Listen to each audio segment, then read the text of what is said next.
in the left, getting really close. Oh, those are their own mines. Haha, no problem at all there. Big infantry, but look at the suppressing power going on here from this Fatherland HMG team. All these guys are just going to have to back away. Not sure why he built a second medic station when he already had one. I think it's still better to get, you know, whatever. I'm not gonna criticize too much. There's too much action going on here. But double medic center, okay. Mortar team still up here putting pressure, but now we do have this accomplished Puma coming out. Accomplished Puma just rocking out here. Has got more hit points, more dodge, less chance of penetration, that sort of thing. Doing some serious damage to the infantry and going to force them back. So you'll notice that the Axis have pushed both Ahist and Hush Hush all the way back into their base at this point. Getting a little overzealous with the Puma, but seeing this much infantry, he's going to have to get out of there. Wilson's right, Bazooka Joe from the Wilson's Rifleman putting a shot right into the side of the Puma there, and they're getting out. Seeing this kind of damage, the defense engineers are dropping some mines. Let's take a look back at the left-hand side of the map here, and we'll see that this Armored Greyhound by Giannis has got, looks like Armored Bounty was up while he was doing some damage. Armored Greyhound, by the way, has free armored skirts as well as some other bonuses. It's got extra hit points and that sort of thing. We'll just take a little cruise along here. I do hear some sniping going on here. Sniper just kind of working away at these guys, trying to take out this fuel point.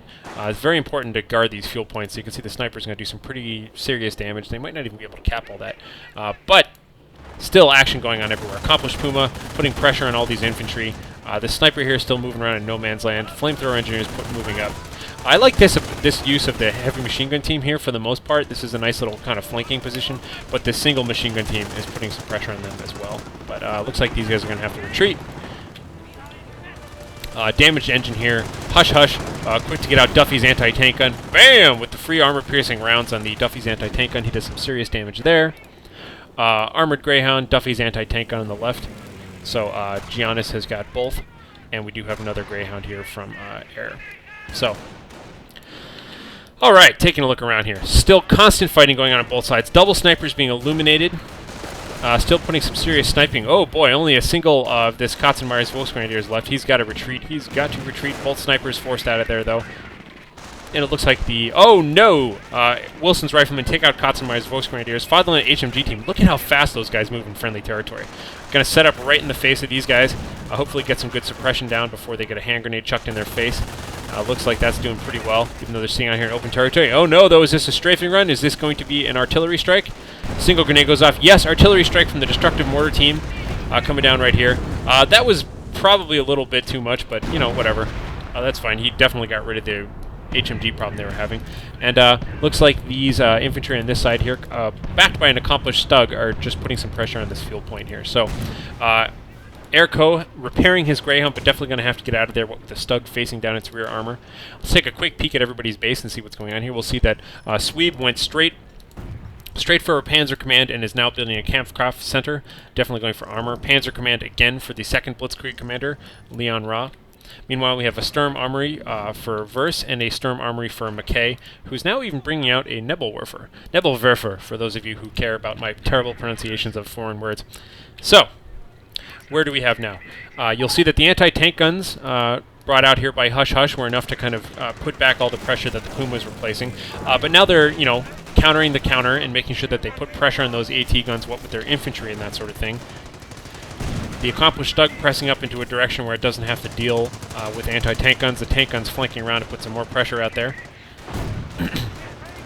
Tank gun winding up for some shots on this accomplished Stug. The accomplished Stug hoping to take out the rest of this machine gun team, but it's probably going to have to back out of there. Oh, taking a serious shot there. Armor-piercing rounds on Duffy's anti-tank gun. Really paying the bills here. Oh, takes out the accomplished Stug. So much going on. I'm sure they're not totally aware. This is really devious here. Putting the reactive artillery, which you can only use in your friendly territory, right here on this spot. And so the defender's using it almost offensively, dropping reactive artillery into the Allied base. We have riflemen here from Ahist moving up and putting some pressure, trying to get out of the way of this.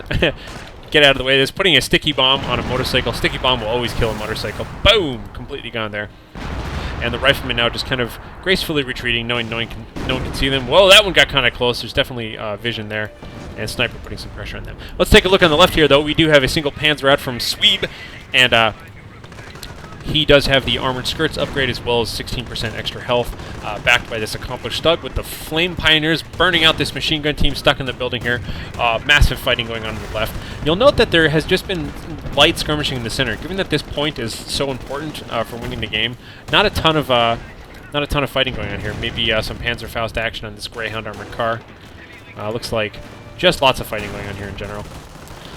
So, HMG team, Fatherland HMG team moving up in the center, and oh, sticky bomb on the Ostwind Flak Panzer, Bazooka Joe getting a nice shot off there, and there goes the Flak Panzer that was kind of pushing up on the side, so it looks like, for the most part, with the two Panzer commands, one player got a Panzer, and the other player got an Ostwind. So those are their two first units out there.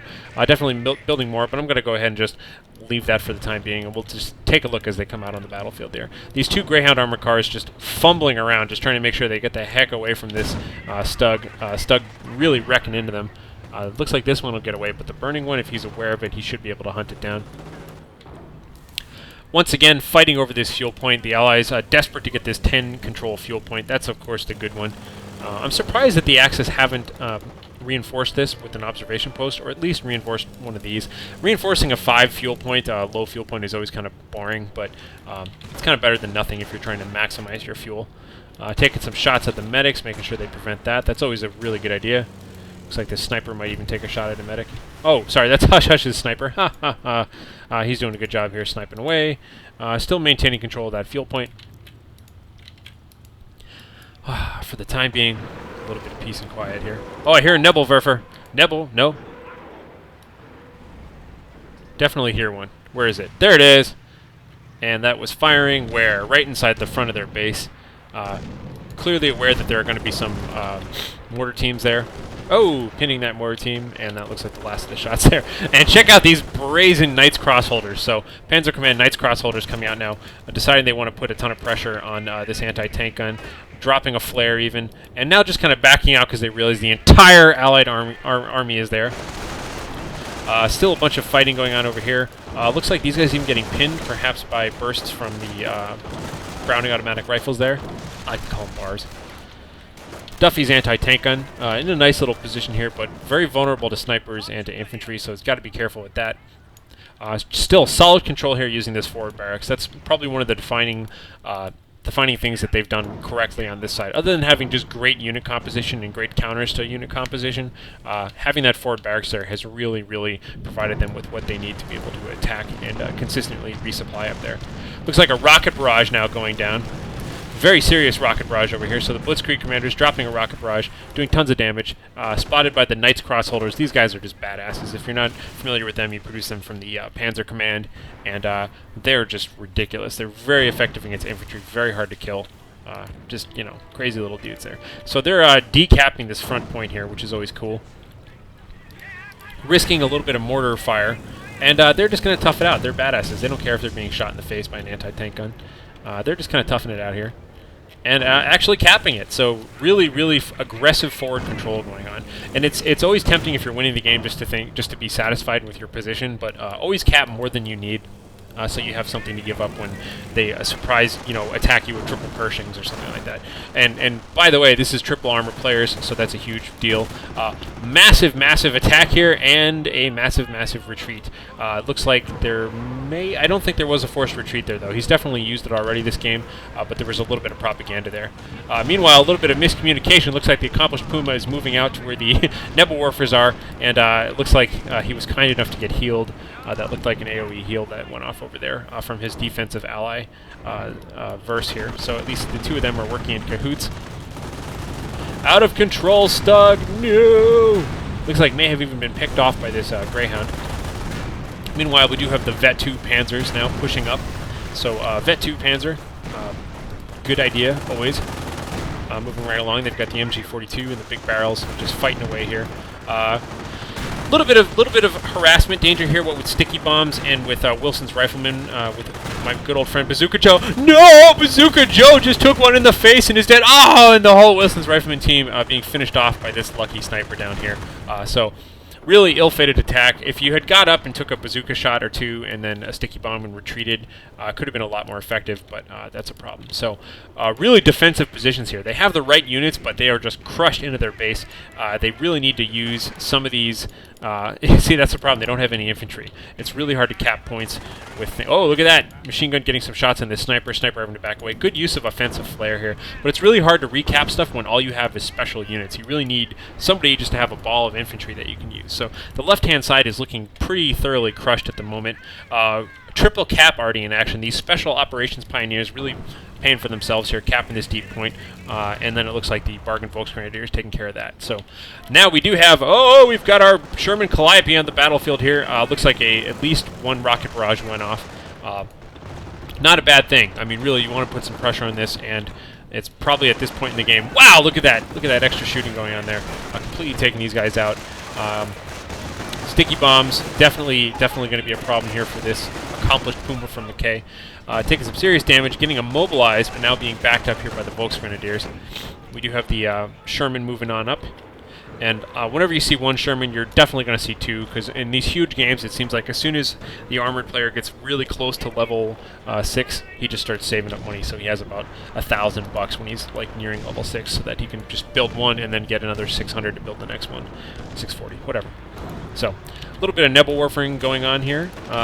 Sherman pretty overextended, honestly, but we do have the Panthers coming out here from Makaay. So Makaay has already switched up to a Panzer Command, as well as Verse has. So Panzer Commands for everybody. Definitely going to have a big old thing.